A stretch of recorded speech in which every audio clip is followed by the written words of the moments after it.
Good morning, student. This is Rajesh, and today I am come with a new video that is related to the history, chapter number 2, New Kings and Kingdoms. Dear student, when I taken my live classes on Zoom app, we already discussed some point of this chapter, but unfortunately, there I observed that many of you not join the meeting. Hardly 61 or 62 students are join this meeting was we have four sections. So today I'm going to tell you again from the first topic, that is the new kings and kingdoms. Dear student, if you remember,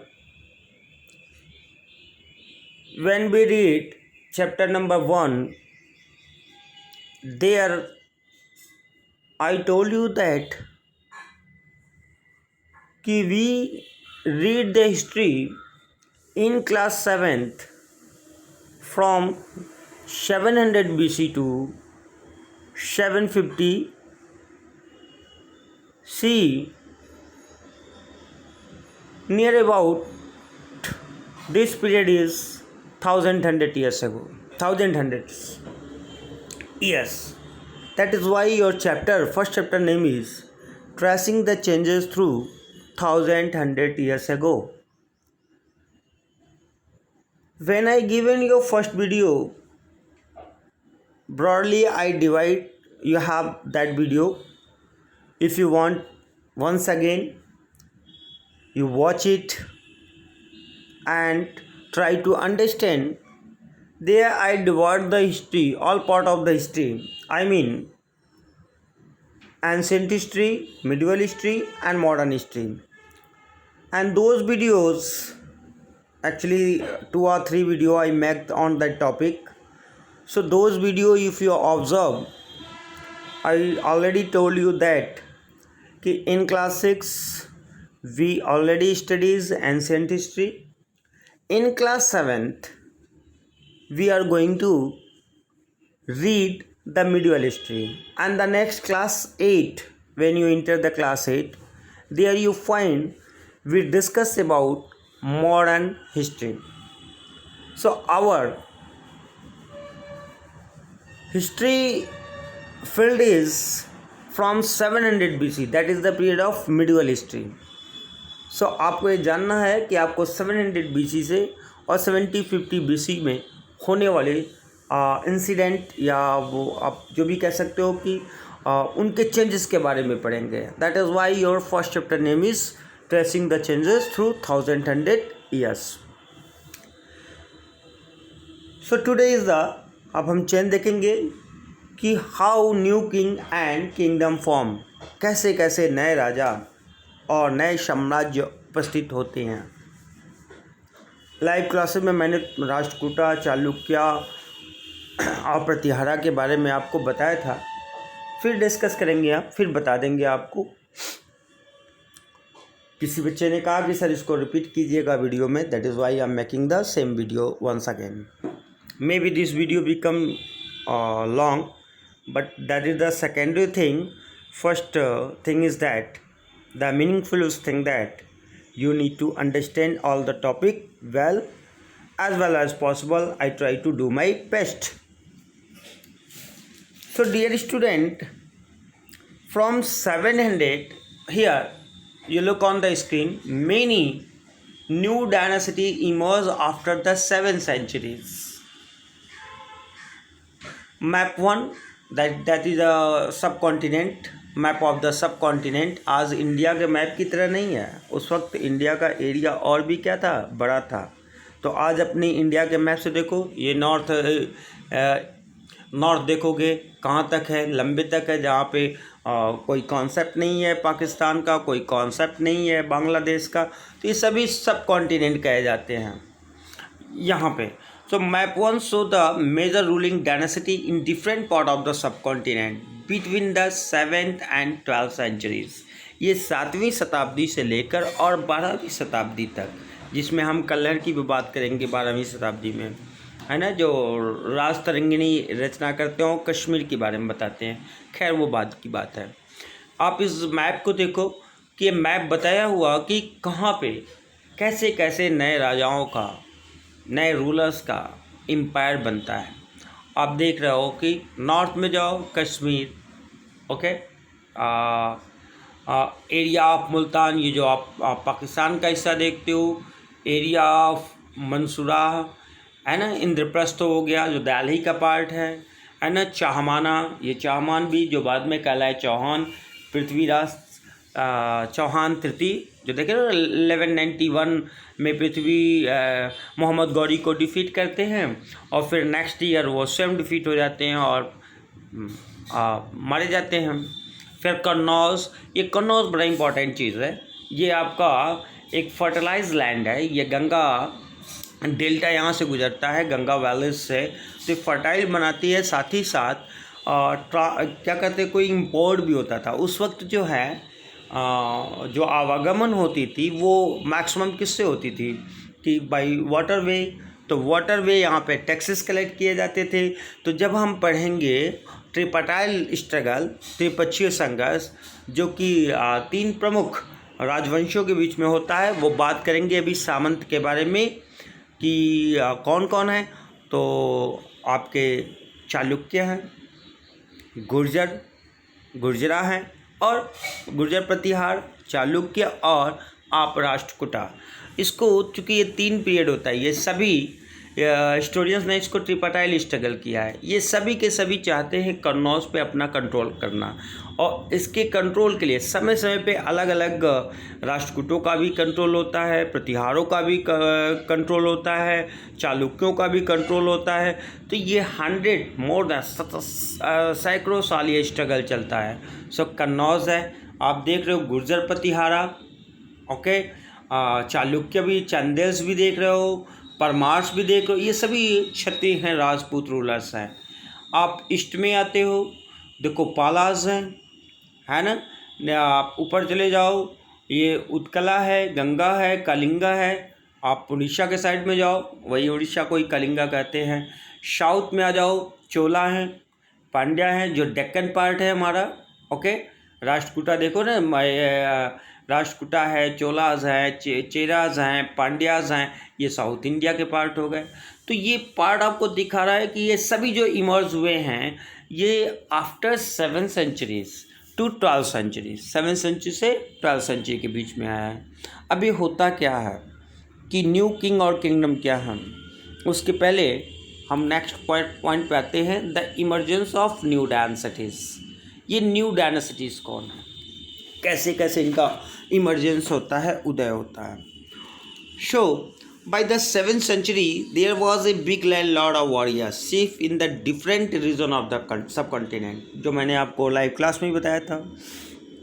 by the 7th century के आसपास जो होता है, बड़े बड़े landlord जो जमींदार थे या चिफ्टैन थे, मुखिया थे, और डिफरेंट रीजन में, ओके, वो किंग को, उनसे यह अपेक्षा की जाती थी कि वे किंग को क्या करते थे कि इनको एक्नॉलेज किया जाता था, सब ऑर्डिनेट आर सामंता, इनको सामंत या सब ऑर्डिनेट कहा जाता था, जिनका वर्क क्या था कि they were expected to bring gift for their kings और लॉर्ड, कि इनसे एक्सपेक्ट किया जाता था कि ये किंग को क्या देंगे कि गिफ्ट देंगे। अब गिफ्ट में क्या करते थे, तो फॉरेस्ट एरिया से, है ना, इनके लिए ज्वेल्स भी लाते थे, इनके लिए फॉरेस्ट एरिया से एनिमल्स को भी गिफ्ट किया करते थे, और साथ ही साथ जब किंग को ज़रूरत होती थी ये अपने मिलिट्री सपोर्ट भी दिया करते थे। इसके बदले में इनको, चूँकि ये सब ऑर्डिनेट थे, सामंता थे, धीरे धीरे ये अपने पावर को गेन करते हैं, वेल्थ को गेन करते हैं, मिलिट्री को गेन करते हैं। सो अपने आप को ये कभी कभी महासमंता या अपने आप को महामंडलेश्वर भी बताते हैं। महामंडलेश्वर, महामंडल का महामंडलेश्वर, sorry,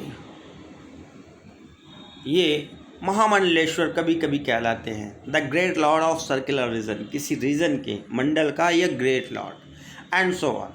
sometime they asserted their independence from their overlord. और जब ये बहुत ज़्यादा पावर कर लेते हैं तो कुछ एम्बिशियस महामंडलेश्वर होते हैं या सामंत होते हैं जो अपने आप को इंडिपेंडेंट यानी स्वतंत्र कर लेते हैं अपने उस रूलर से। ऐसा ही एक एग्जाम्पल दे रहा है जो मैंने आपको बताया है। One such instance was that of the Rashtrakuta in Deccan. Deccan that means south area कि एक ऐसा ही एग्जाम्पल है।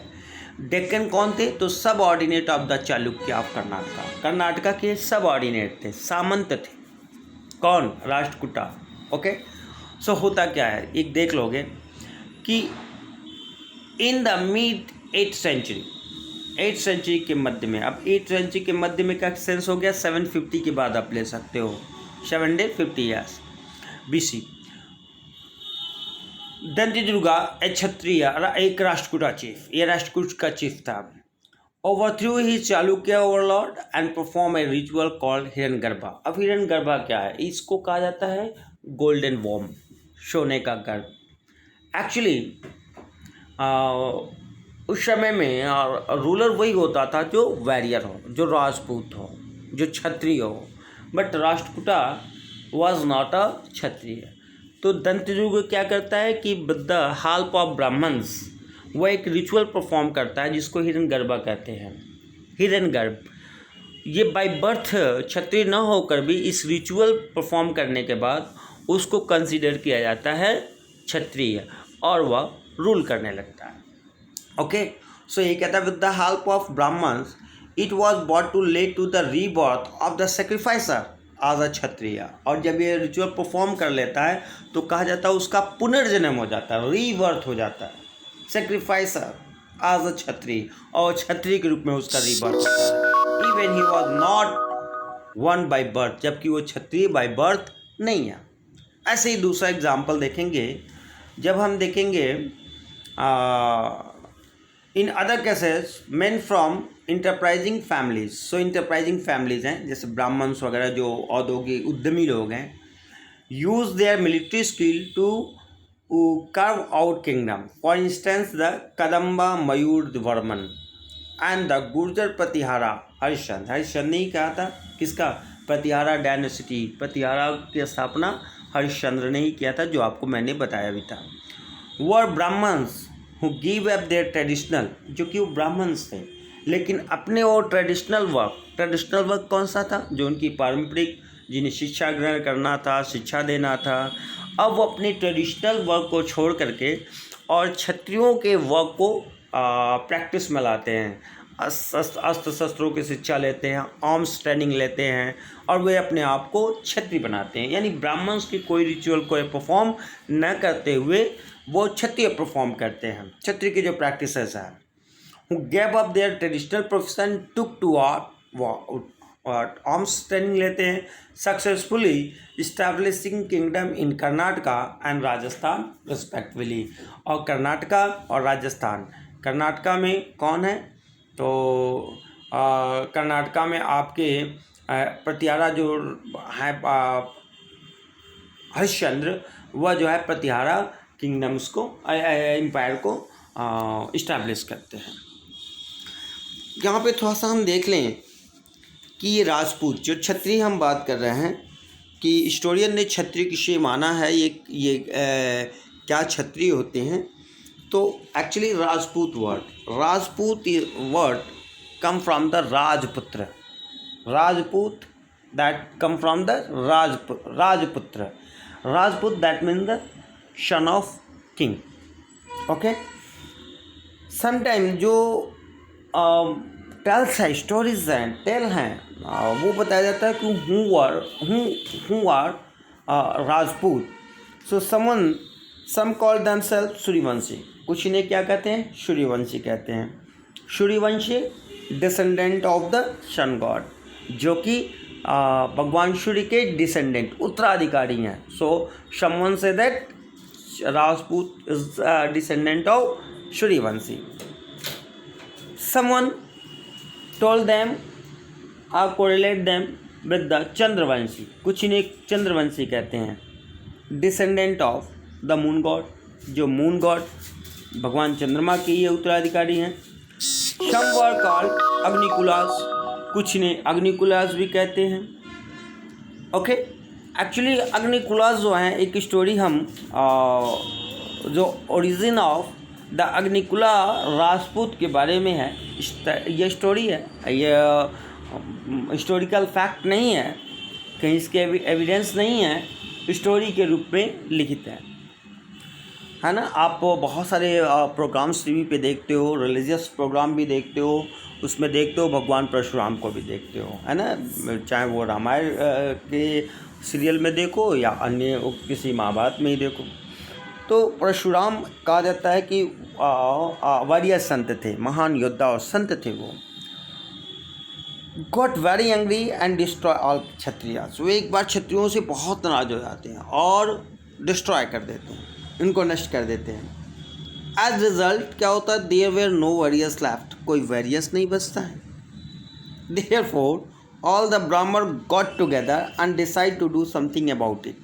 अब बगैर वॉरियर्स के तो भूमि पर शासन कौन करेगा. तो इसके बारे में ब्राह्मण्स एक साथ बैठते हैं और सोचना शुरू करते हैं और वे डिसीजन पे पहुंचते हैं कि उन्हें एक ऑर्गेनाइज करना पड़ेगा लास्ट फायर पिट एट माउंट आबू. अब माउंट आबू पे ये जा कर के एक हवन कुंड, अग्नि कुंड की स्थापना करते हैं. जैसे देखते हो ना ये यज्ञ वगैरह करते हैं, वैसे ही. After many chant and prayer, बहुत सारे मंत्रों और प्रेयर के बाद 4 warriors emerge from the fire pit. 4 जो हैं योद्धा उसमें से अवतरित होते हैं, निकलते हैं. और it believe that this were the ancestor of the Agnikula. और यही कहा जाता है कि ये एंशियंटर हैं, पूर्वज है अग्निकुला राजपूत के. ओके, चूँकि Rajput were courageous and valiant, however they constantly fought amongst themselves to show off their strength. चूँकि ये बहुत ही करेजियस है, वैलियंट है, लेकिन डीमेरिट क्या है कि ये अपने पावर को शो करने के लिए कॉन्स्टेंटली लगातार आपस में ही लड़ते रहते हैं. Therefore they could not set up a unified empire. इसलिए वे एक बहुत यूनिफाइड एम्पायर इस्टेब्लिश नहीं कर पाते हैं. और इन्हीं राजपूत क्षत्रियों से जो सामंताज हैं, जो हम बात करेंगे कौन कौन, प्रतिहारा, राष्ट्रकूटा एंड पाला, जो अपनी सुप्रीमेसी और पावर को शो करते हैं from 7th century to 12th century के बीच में. ओके, अब हम नेक्स्ट पार्ट पे चलते हैं. Administration in the kingdom. Many of the new kings adopted high surrounding titles such as महाराजाधिराज. जो ये न्यू किंग्स हैं कभी कभी एक महान विभूति को धारण करते हैं, जैसे महाराजाधिराज, ग्रेट किंग, या त्रिभुवन चक्रवर्ती, लॉर्ड ऑफ द 3 वर्ड, तीनों वर्ड के lord. As so on, however in spite of such claim, they often shared power with the Samanta as well as associations of peasants. ठीक है, ये बहुत सारी चीज़ें अपनी विभूतियों को धारण कर लेते हैं, लेकिन वे रूल करने के लिए, एडमिनिस्ट्रेशन करने के लिए वे अपने पावर को शेयर करते हैं सामंता या association of peasants, traders and Brahmans के साथ. In such of these states, resources were obtained from the producer, that is peasant, cattle keepers, artisans, who were often preceded or compelled to surrender part what they produced. Sometimes they were claimed as rent due to lord who reasoned that on the land revenue was also collected from traders. सो ये क्या करते हैं, अपने power को ये महाराजा धीराज कह लें, चक्रवर्ती त्रिभुवन चक्रवर्ती कह लें, लेकिन फिर भी एडमिनिस्ट्रेशन अपने प्रशासन को चलाने के लिए ये अपनी पावर को शेयर करते हैं, यानी हेल्प लेते हैं सामंता से, जैसे बिफोर 7th सेंचुरी होता था, या एसोसिएशन ऑफ चीफ प्रेजेंट्स हो गए, ट्रेडर्स हो गए और ब्राह्मण्स हो गए। ये इन्हीं में से वो क्या करते थे कि टैक्स कलेक्ट करने के लिए अपॉइंट कर देते थे। ओके, होता ये था कि ये जो एक हेरिडिकल हो गया था और पावरफुल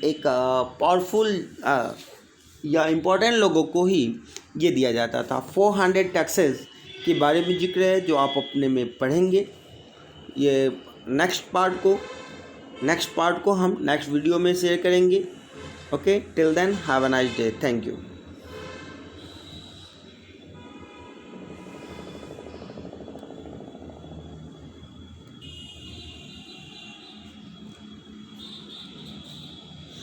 बंद